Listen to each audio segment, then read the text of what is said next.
If you like this video, please give a thumbs up and subscribe. Hit the bell icon to be notified of new videos. In recent history, reports of UFO sightings came primarily from the United States and Great Britain.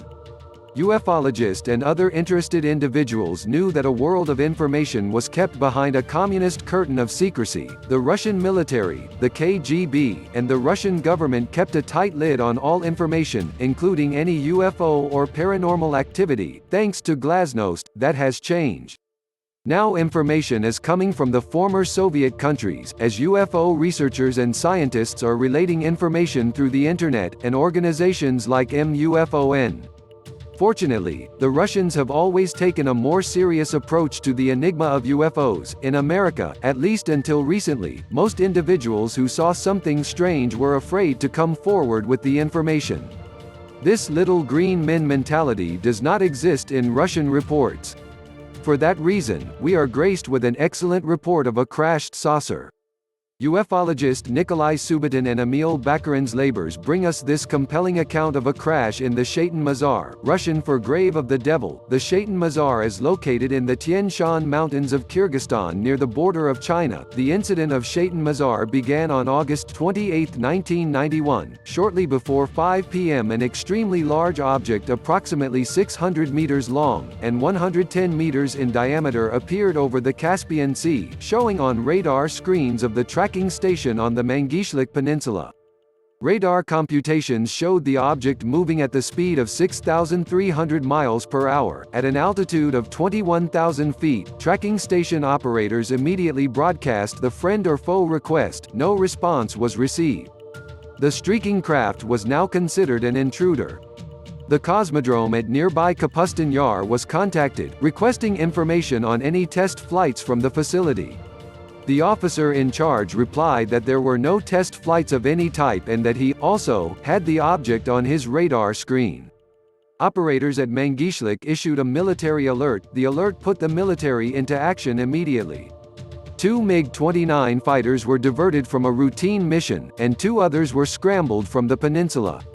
The pilots were ordered to attempt to force the craft to land, and if those orders were refused, to shoot it down.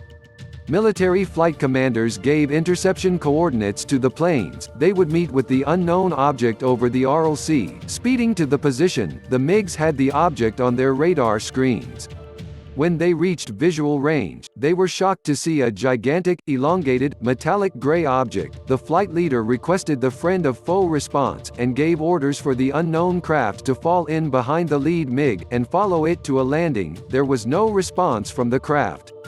Also, the UFO seemed unconcerned with the MiGs, which now surrounded it. The MiGs had assumed a position of 800 meters from the unknown craft. As the MiGs closed in on the craft, the pilots noticed 2 portholes toward the front of the object and green symbols composed of a language unknown to any of the Russian pilots, participants in the expedition to Shaitan Mazar.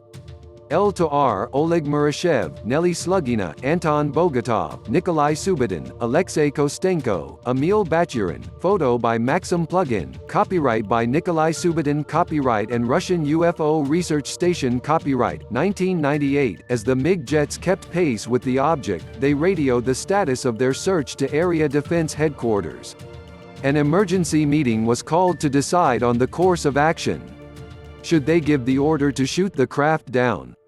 This could blast it out of the sky, and minimize the amount of information to be gleaned about its origin and mission. High-ranking officers decided to fire warning shots across its flight path, forcing it to follow the MiGs to a safe landing. Close in from either side, fly parallel to the target and fire warning shots in its path, was the exact order given to the MiG leader. The planes immediately responded by closing from 800 to 500 meters. They were ready to fire their weapons. As the pilots squeezed their triggers, there was no response from their controls. None of the electrical systems worked. The cockpit controls were dead, and then the engines began to sputter. The object began to pull away from the MiGs. The planes were now unoperational. Their condition was radioed to headquarters, and they were ordered to nurse their planes back to base and abandon the hunt for the intruding UFO.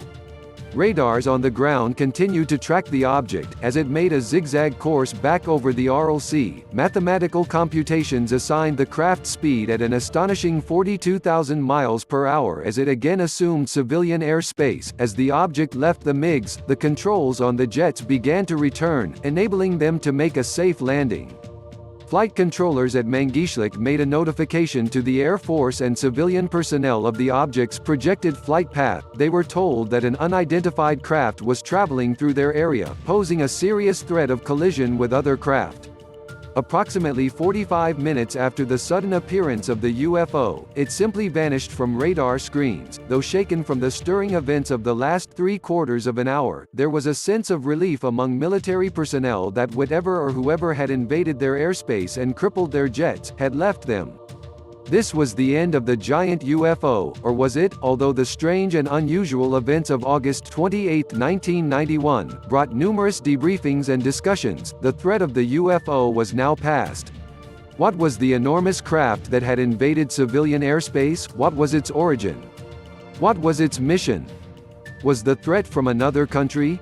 Or another galaxy? These questions were tossed about for a month with only conjecture and speculation offered for an answer. The search for the UFO would now take a dramatic turn. By the end of September, rumors began to be spread about a large object which had crashed into the mountains of Shaitan Mazar. Residents of the villages around Karakol were witnesses to an object of immense size that had met its fate deep in the mountains to their east, in a rocky gorge called the Grave of the Devil, near the Seri Juz River. These stories became so prevalent that an expedition was formed to make a dangerous trek up into the deep mountain forests to find this strange craft. Was the story of the villagers real?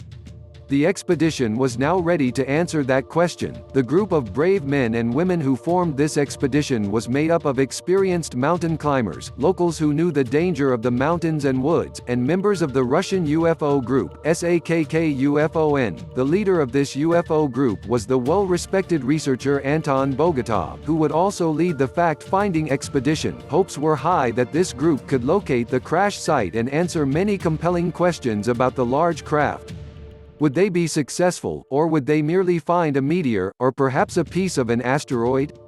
The locals, who were descendants of the Mongol race, would actually lead the way to the crash site, which would take them through the dangerous snow-covered Tian Shan Mountains. Following sighting reports and rumors, the group traveled for 2 weeks through the mountains. They could not find any sign of a crash. Deciding that the crash must have occurred at the other end of the Seri Juz River Valley, they journeyed there. Rumors also began to spread by messengers to the group that several of the locals had actually found the crash site but were burned, and their watches malfunctioned. This put an evil stigma on the crash site to the locals, but it was just the kind of news that would urge the group on to find the now forbidden site. The heavy snows of the Tian Shans ominously warned of an avalanche and almost certain death. The group forged on for 2 more weeks, but without success. Finally, with members suffering frostbite and exposure, the members turned back to their base camp at Bishkek. There they rested before returning to their respective homes. The mission had failed. Would this be the last of the expedition? Or would the persistent rumors of the crash continue to urge others to return to the Tian Shans to look for the UFO? The upper echelon of the Russian government had become very interested in the rumors of the crashed site. The sudden disappearance of the UFO from radar screens only a few months earlier still held their attention. Were the crashed flying object and the object over the Aral the same? A proud people, the Russians were not one to be embarrassed. They became even more determined to get to the bottom of the mystery. Dramatic new information was forthcoming. SAKK-UFON received a report that the Russian Air Force had found the crash site in November 1991. While attempting to hoist part of the object from a snow-covered bank, the helicopter had crashed, killing all aboard. Russian winter was at hand, and the Air Force stated that no further attempts of retrieving the craft were planned until spring. This could be it. This new information was the catalyst needed to put new life and determination into the UFO research group. They would plan another land trip, but they must beat the government to the site, or the findings would forever be hidden from public knowledge.